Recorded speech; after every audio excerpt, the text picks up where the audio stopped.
Where's the crash site now? Over there. We're getting closer. Hello there, Sir from 17 once again, bringing you to the second section to Chapter 2 in my Enslaved hard difficulty video walkthrough. And this is the Old City, Part 2. And right now, I have taken Tripp to the wrong section of this level. But do not be afraid, because it does take me a few minutes to get through this area, and the main reason for it is a little bit confusing on exactly where it wants you to go. But as far as this one's involved, you need to climb up onto this concrete to my left. You then need to jump across to the car to my right.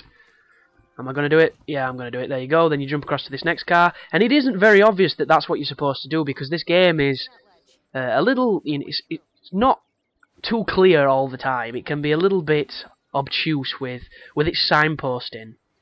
And then once you're across here, you need to throw Tripp up to the platform that's to my right now. And I don't think... I knew I was going to do that. So don't do what I'm doing now. She can't even walk on these bridges with her. You need to throw her up. Come on, Chris, what the fuck are you doing? Oh, I'm going off on one. But the luxury of this is not me wasting time. This is me showing you some of the pitfalls. See, right now, if I stay here, I will die. But by going backwards, it's then showed me where I'm supposed to throw her, and I shouldn't have any more problems with this first section. But, yeah, you need to chuck her up first, because if you don't toss her up, you'll just keep getting that headband bullshit, and it's really annoying. But this is another 20-minute long video, so this should be an interesting fucking upload. I hope it doesn't have any trouble, because the long ones for me on my internet are horrific. They really are. But once you've thrown her up there, drop across here, and then you can start making your way up to where she is.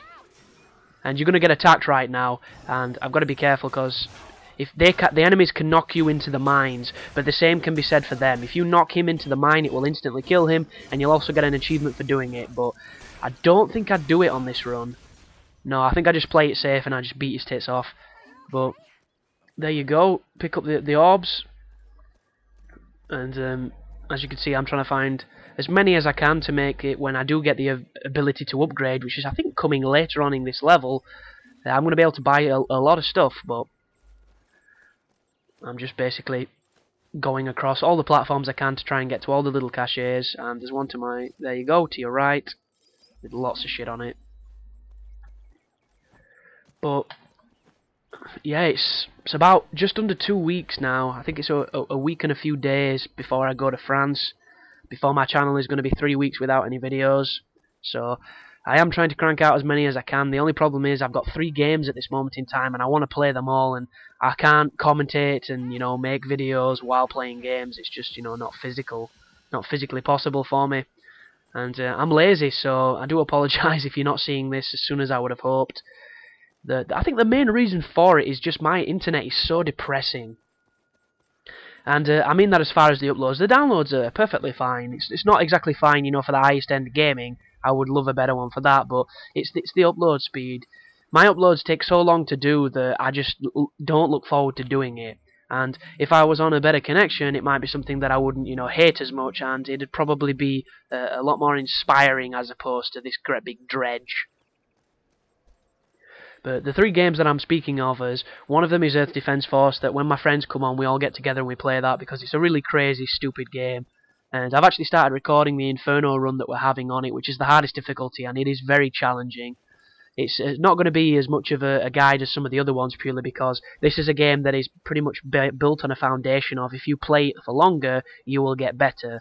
And what we've basically done is we've played through each of the difficulties to get to Inferno, and this is our first run through of it, so it's going to be from the lowest tier that we can possibly have been from beating the game twice. And I don't know if it's going to be boring, because the games last a long time when you play it on Inferno, because everything takes so much longer to kill. So hopefully that'll go down well. You'll have to tell me if that's something you're interested in watching, and if you don't, I'll probably just scrap it.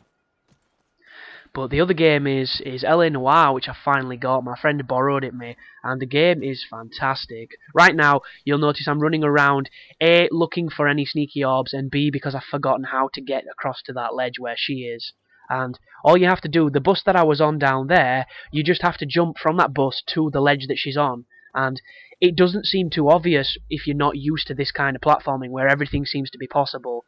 And I'm trying to look for like an alternative route, and there just isn't one. So when you're on that bus, if you jump across, you then throw her back across here, and you can continue on with this section of the game. But it takes me a couple of minutes to figure that out, so I do apologise, guys, but it gives me an opportunity to talk some more shit over this video, and I know there's a lot of people that do enjoy it. But yeah, I've got LA Noire, and I've just moved on to the Vice case, the Vice table, and the Vice desk, should I say, sorry. That sounds a lot more cop slangy.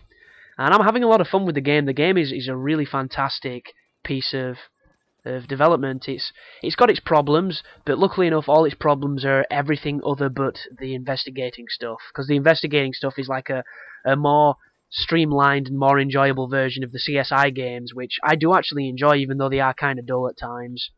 But it's just, my biggest problem with the game is how it keeps inspiring me for future titles like it. And I know that Team Bondi have now like left and been sued, or whatever's gone off with Rockstars, and Rockstars are keeping the engine but not the development team, and all that madness that's happening on that part of the world. But if you look at any good innovation in video games, it has always been copied, it has always been imitated, and it has always appeared in, you know, several games that have come out in the future. And I'm hoping that somebody comes along and does something with what LA Noire's established, because can you imagine a game similar to this, but the shooting mechanics didn't suck dick, and, you know, the movement didn't feel so heavy or so clunky? It could just be perfect, like combining two separate titles into something great. So instead of it, you know, being a lot focused on the investigating stuff, which I do really like, and I love how they've committed to it, but at the same time, if there were designated levels where it were a lot more run and gun action, it was, you know, a driving section that was really competitive and interesting, just a culmination of different game styles done really well, it would be just so cool. Like some of the ideas from, for instance, Kane and Lynch combined into the LA Noire structure, you know, the corruption and things.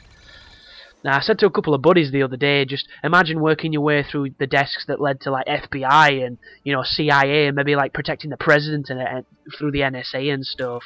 It could just be so interesting, like having an undercover desk where you mix in elements from Hitman, and it's, you know, all about finding espionage and finding information and trying to blend in and going on missions you wouldn't normally do as a cop, like doing, you know, bank robberies and things where you've got to still be in character. It could go so far as long as the mechanics kept up, like following a SWAT team into a building, like an entry team, or building your way into being the SWAT team.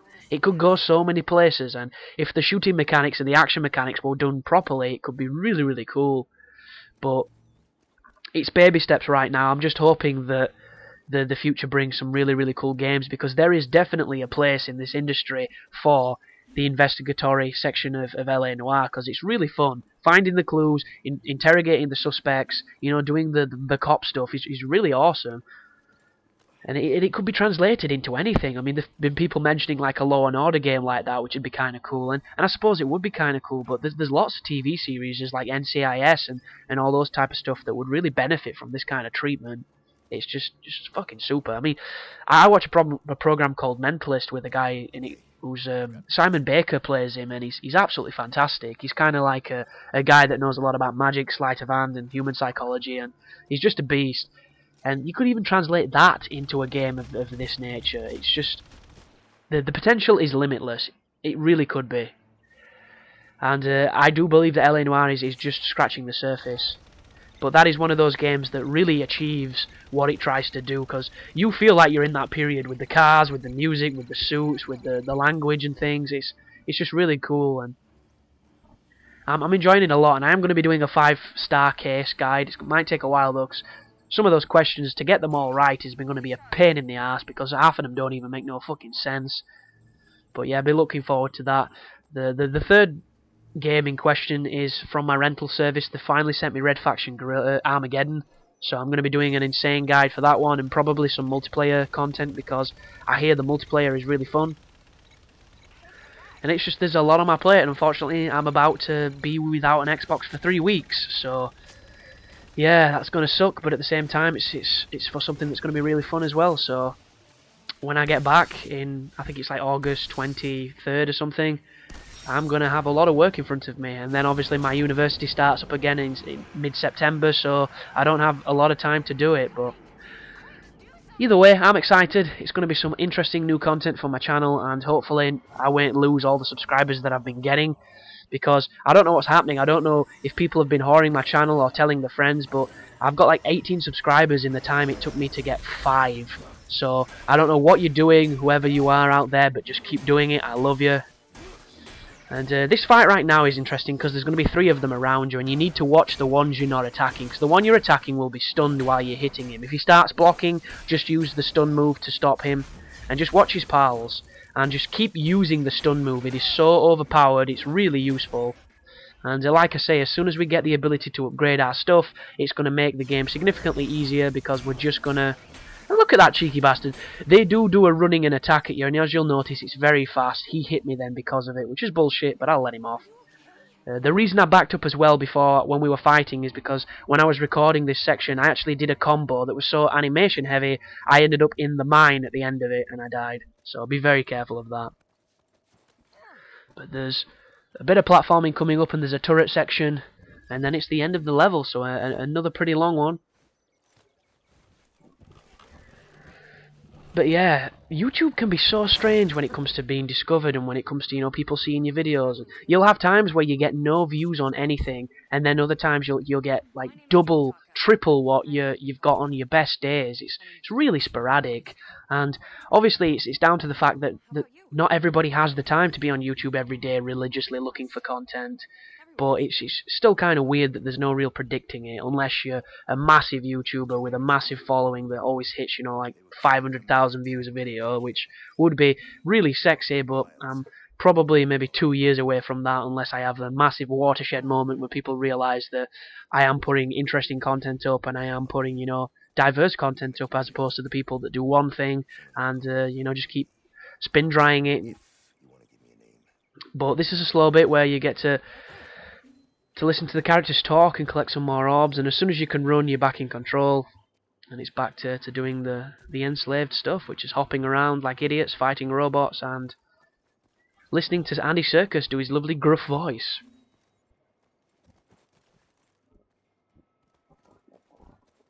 But yeah, keep following this forward. There's going to be another cutscene here, introducing you to a lovely panoramic view, and then a turret that's going to be up on this building. And what you have to do on this next section is you have to use Tripp to distract the turret while you climb up, get behind it, smash it, and then you have to use it to shoot some bad guys. And it's not too difficult. As soon as you get used to the mechanic of, you know, having to hide and having to run and play chicken with the turrets, you'll get very good at it, because it does crop up a few times throughout the early stages of the game. And luckily enough, there isn't too much of it later on, which I'm glad, because I really don't think this is the coolest part of Enslaved. The coolest part of Enslaved is the platforming and is the interactivity between the characters, because that stuff is really cool. But keep an eye on the decoy meter, because if it goes low and you're in the middle of the open, you're going to be in trouble. Use the cars for cover. Follow the route that I'm taking, although I do go out of my way to pick up some orbs. As soon as you're down below here, it's a bad angle for the turret, so it can't see you, it can't shoot down at you, and you shouldn't have any trouble now. You just climb up, get behind him, and then use him to kill his buddies. And this is a section where the high sensitivity can both bite you and really pay off, because when you get on the turrets are really sluggish. If you bump the sensitivity up, they do move a lot better, but if you're not aimed in on the turret, it moves super fast, so it can be very easy to overshoot your margin and miss your target, so be aware of that. And I've just been looking through my laptop's memory as well at the moment to see the content that I've got that's going to be coming up. And aside from all the Call of Duty stuff that I've got stockpiled, because I do have a lot of it, I've also been recording random stuff that I've been playing with my friends that I'm going to be putting up. And I don't know if I'm going to be putting music over it, or if I'm going to commentate it, or what's going to happen, or if I'm just going to make like a montage of the crazy moments and then commentate over that. But we were recently... Excuse me 1 second. Should have muted my mic. I don't know why I didn't. I'm not used to this headset yet. We were recently... I'm just going to take a sip. Another excuse me moment. Oh, by the way, the areas that I'm looking at are the 2 spawn points for these robots. So if you know the spawns, you can kill them before they turn up, and it makes it very simple. Just keep aiming at them, taking them down. The game I'm talking about is Lost Planet 2, which It's a really sad game for me because I loved Lost Planet 1 and then Lost Planet 2 had so many crazy design conventions that it just kind of took the piss. There's a good game there, but it's hidden below so much bullshit I can't help but hate it for the most of the time. And it's very broken as well, because that is a game that is not balanced for anything other than 4 players, and it can be really cruel at times.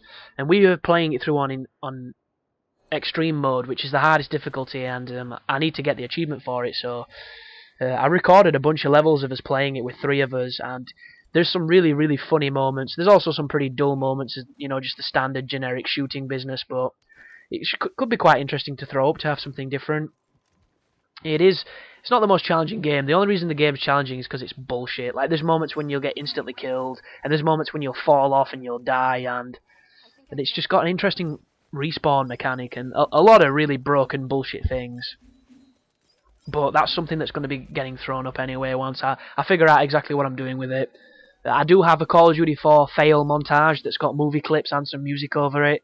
So if you've enjoyed the knock block and the bringing down Skynet videos, then you're going to enjoy this one because it's probably the most interesting one I've done so far. And there's a bunch of things. I've fully recorded the Portal 2 guide, so that's all sitting there waiting to be commentated. It's going to have a guest intro, which is going to be something different that I've never done before. And then there's the rest of this Enslaved guide. And obviously, when LA Noire, when I beat that, I'll start that, and Red Faction. So there's a lot of stuff happening, but this is the upgrade menu, and this is the first opportunity to upgrade things. So as you can see, there's your block strength, there's your shield strength, there's your shield recharge. And personally, I don't think you have to buy any of those. Neither do you have to buy any of these, which is your health regen and your health bar. What I would guarantee buying is, let's have a look, what am I looking at? Focused attack, that's the one. Definitely buy focused attack. You'll notice what I'm doing here is I'm checking all the prices before I buy anything. And what you want to focus on this part is the plasma damage and the ammo increase. Another good one is the plasma penetration, because then that'll go through enemies. But the stun one is also a good one, the stun effect, because it'll make it so that you can hit multiple enemies. So I'm buying plasma damage times 2, and then I'm going to buy ammo increase, as I mentioned. So there's your ammo increase, so I've now got more bullets for my staff, and I'm probably going to go back now and buy that focus attack. And what I should also get is the stun charge move, because that enables your stun to hit more than one person. And there you go. Moves that I would say don't buy. Do not buy the evade, it's fucking pointless, the evade attack or whatever they call it. Do not buy the counter attack. This is not like, Ninja Gaiden or Castlevania. This is the most ridiculously poor timed, loosest mechanic ever made, where instead of, countering when you get hit or before you get hit, on this game you have to do it after you've been hit, and it is so pissy and broken. Do not buy it, it's a waste of points. Other quick tips from me, if you're confident, don't buy the life or the shield. You don't need it. You don't need the shield duration thing, where your block damage, so that you can take more damage before they break your block. You don't need it. I have never had my block broken on this game. There's just not enough enemies that can do it. And the combat analysis move thing, where it shows you a different coloured enemy for when they're attacking, for when they're neutral, stuff like that. If you've played through this game once before, you will already know how to read the enemies. You do not need that ability. And it's just a waste of credits that could be spent on upgrading the focused attack, upgrading your stun attack, upgrading your plasma and its penetration and all that kind of good stuff. And the reason why I've upgraded the staff so early as well is because I know it's useful against everything. And right now there's going to be your first boss / sub-boss, which is a dude with 2 giant balls, and unfortunately it's not the ones from Conker's Bad Fur Day. These ones are on his arms. So after this cutscene, he turns up, there he is, and what I do is I like to beat him up, because once his hands are in the ground, you can get a couple of free attacks on him. As soon as he does this, he's going to attack you. If you time your roll, you can get away from it before he hurts you, but it can be awkward. I've fought him enough. That's the focused attack. The luxury of the focused attack is you are invulnerable when you use it, so if you think you're going to get hit and you can't dodge the attack, just use your focus move. And a good strategy in this room as well is to run around and pick up any of the ammo that's on the floor so that you can shoot him in the face. His entire body is invulnerable except for his face, and now that we've upgraded our staff to do double damage, it's going to absolutely shitstomp him. So just wait for him, there you go, and as soon as he goes red, run behind this statue and taunt. When you taunt him, he's going to run at you like a bull being shown a red flag, and he's going to crack the statue. You then have to repeat this 3 more times, and you've beaten the boss. So just wait for him again, hit him in the face. Oh, I missed then, that was bad. Oh, yeah, you want to watch out for his attack, but luckily enough, when he does that, he will get embedded in the floor. The reason why I didn't evade that is because the blast to his face stuns him, but he's red again, so taunt, he hits the statue, it cracks 1 more time. And then you just have to repeat it 1 last time, and you're going to beat the guy. So there he is. He's kind of stuck on the corner, and you'll notice if the aimer doesn't go red, you'll not hit things. You can't cheese them like your usual third-person shooter. And there you go, he's gone red for the 3rd time. Taunt the statue. That will conclude the boss fight and end Chapter 2. So, nice and simple. See ya, Mr. Metal Giant Bald Man. And I will see you guys in the next video. So thanks for watching, and you take care now.